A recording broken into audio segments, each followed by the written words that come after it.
natin ang Panginoon. Yung microphone, yan. First time nating maglapel, testing. Ha? So ako ang kauna-unahang tester nito. Okay? Ang ating pong pagbasa ay hahanguin natin sa Hebrew 12:11. Handa po lahat? No discipline seems pleasant at that time, but painful. Later on, however, it produces a harvest of righteousness in peace for those who have been trained by it. At Tagalog, habang tayo itinutuwid, hindi tayo natutuwa, kundi naghihinag peace. Ngunit pagkatapos niyon, mararanasan natin ang kapayapangan, bunga ng pagsasanay sa matuwid na pamumuhay. Purihin natin ang Panginoon. Upo na po lahat.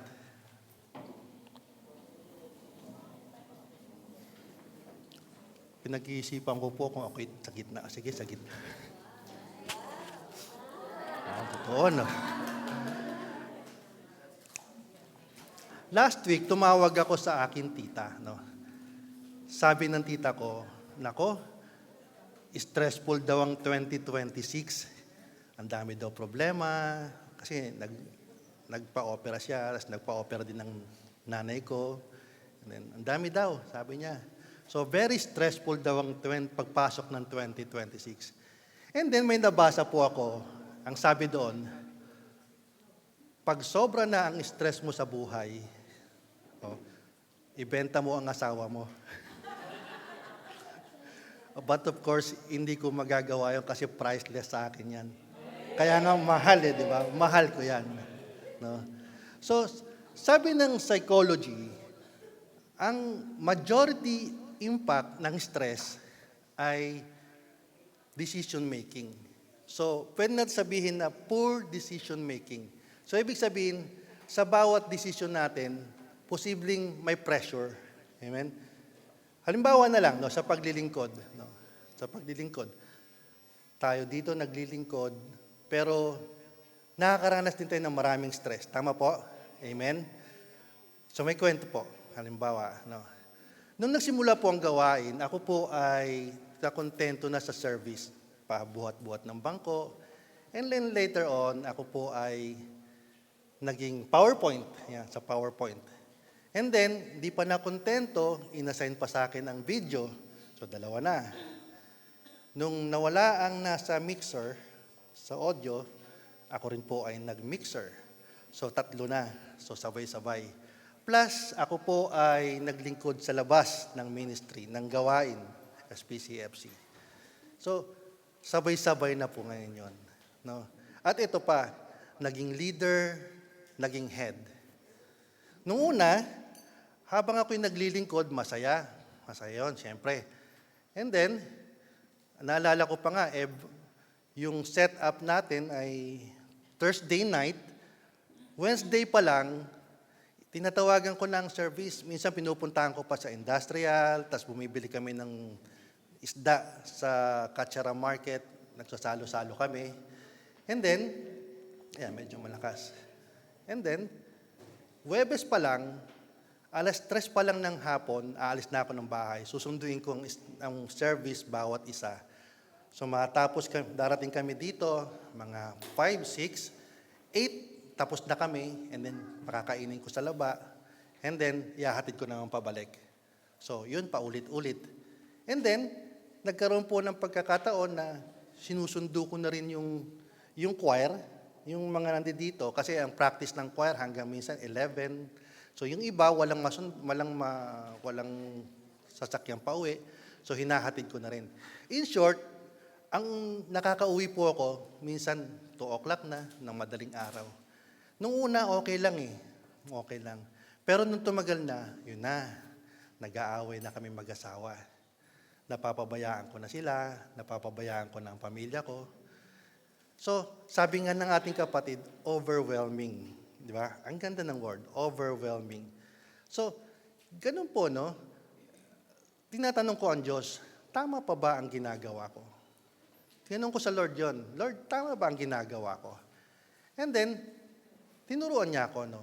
When it comes to discipleship, yung pagsunod sa Panginoon, discipleship has the same root word of discipline. Ibig sabihin, to learn. Meaning to learn. No? Ibig sabihin, discipline means, is a process. It's a learning curve. Merong itinuturo sa atin ng Panginoon. Amen? So, ano ba yung tinuturo sa atin ng Panginoon? So, kaya ang topic natin, parental discipline ng Diyos. No? Merong mga bagay na tinuturo sa atin ng Diyos. Na 3 bagay lang naman, no? Kasi 15 minutes lang naman to. No? Una, God wants us to learn to listen. Diba? Ang Diyos nangungusap sa atin. May sinasabi sa atin ng Diyos, pero hindi natin naririnig. Kadalasan sinasabi, ang Diyos ay nangungusap in the silence of our heart. Amen? Nangungusap ang Diyos sa mga homily. Nangungusap ang Diyos sa mga katulad namin na hindi man magagaling, hindi katulad ng iba, pero ginagamit pa rin ng Panginoon upang maihatid ang mensahe ng Panginoon. Amen? Kaya lang, ito po nakakalungkot. Tayong mga nakikinig, minsan namimili tayo ng pakikinggan. Amen? Minsan kapag hindi, alam ko na yan eh. Alam ko na yan. Hindi na ako makikinig. Minsan, naghihiling, tayo ay gumagawa ng prayer request. Amen? Tama ba? Naghihiling, tayo ay nagkikwentuhan. Anong ulam mamaya? Anong baon mo? Di ba? Naghihiling, may nagmi-meeting. Ngayon, ang tanong, paano natin maririnig ang Diyos? Di ba? Sabi nga ng mga expert, ang tenga daw, pag pinagsugpong mo, ay para siyang heart. No? Meaning, tayo ay nakikinig sa pamamagitan ng ating puso. Amen? So, ibig sabihin, sa ating pakikinig, we use our heart to listen to the voice of God. Purihin natin ang Panginoon.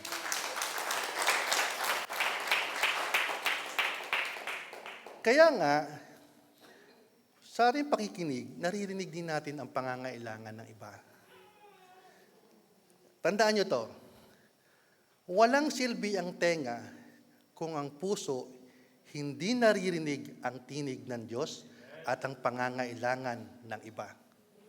Ulitin ko, walang silbi ang tenga kung ang puso hindi marunong makinig o hindi marunong makinig sa tinig ng Diyos at sa pangangailangan ng iba. Amen? Pangalawa, God wants teach us how to obey. Obedience. Number 2, obedience. Ang sabi, di ba, kadalas maririnig natin, obedience is better than sacrifice. Tama? Amen? Kaya lang, sometimes, masyadong gasgas yung word yung verse. Kasi, we apply it to the member, but sometimes we don't apply it to the leaders. Kapag member, may papatupad mo. Pero pag leader, minsan exempted ako dyan. Halimbawa na lang sa Pilipinas, di ba? Hindi, I'm not pertaining to gawain, no? Baka sabihin nyo. Halimbawa na lang sa Pilipinas, kung sino yung gumagawa ng batas, siya yung lumalabag ng batas. The lawmaker is a lawbreaker. Tama? Nakalagay sa dingding, bawal umihi dito. Lapitan mo ang panghi. Tama? Amen? Sabi, bawal tumawid, nakamamatay. May namatay. Ay, nakamamatay. Patay na. No, ibig sabihin, no, sa ating, hindi natin sinusunod yung batas kasi the leader is corrupted. At dahil corrupted siya, mababa ang tingin natin sa sistema. Kaya hindi natin pinakikinggan. Ganon din sa gawain ng Diyos, ganon din sa utos ng Diyos. Pansinin mo, dito na lang, di ba? May 10 utos ang Diyos, pero hindi natin talaga nasusunod. Diyan na lang sa mga kalaban ng Asher, nung simpang gabi, di ba? Pila, pila. Marami nakikipag-away. Bakit? Kasi para sa kanila napakahigpit ng batas. Bakit ba kailangan sundin yan? Pero wag ka, yung nakaraang mga pila dyan sa concert ni Vice Ganda noon o ng mga artista, napaka-patience nating magpila napaka-obedience natin. Pila, okay lang. Kahit mainit ang araw, okay lang. Bakit? Kasi ang tingin natin doon sa nagpapatupad ay maliit. Ganun din sa batas ng Diyos. Bakit hindi natin matupad ang batas ng Diyos? Kasi ang tingin natin sa Diyos, maliit. Hindi natin nakikita ang Diyos na isang malaking Diyos. No? Sabi nga sa CCC 2056, ang sabi doon, the Decalogue is the path of life. Ibig sabihin, it is the expression of duties of love. So therefore, the Ten Commandments, we have the duties to love. Ang Ten Commandments, kung susundin mo siya, ito ay responsibilidad natin na mahalin ang Diyos at mahalin ang ating kapwa. Amen? Purihin natin ang Panginoon. Kaya lang, madalas, hindi natin ito nagagampanan. Bakit?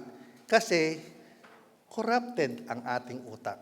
Halimbawa na lang sa pagsisilbi. Naglilingkod tayo, nagpupuri tayo sa Diyos. We dance for the Lord, we praise the Lord. Pero pag uwi natin sa bahay, we shout to our parents. So anong na-violate natin? Number 4. Di ba?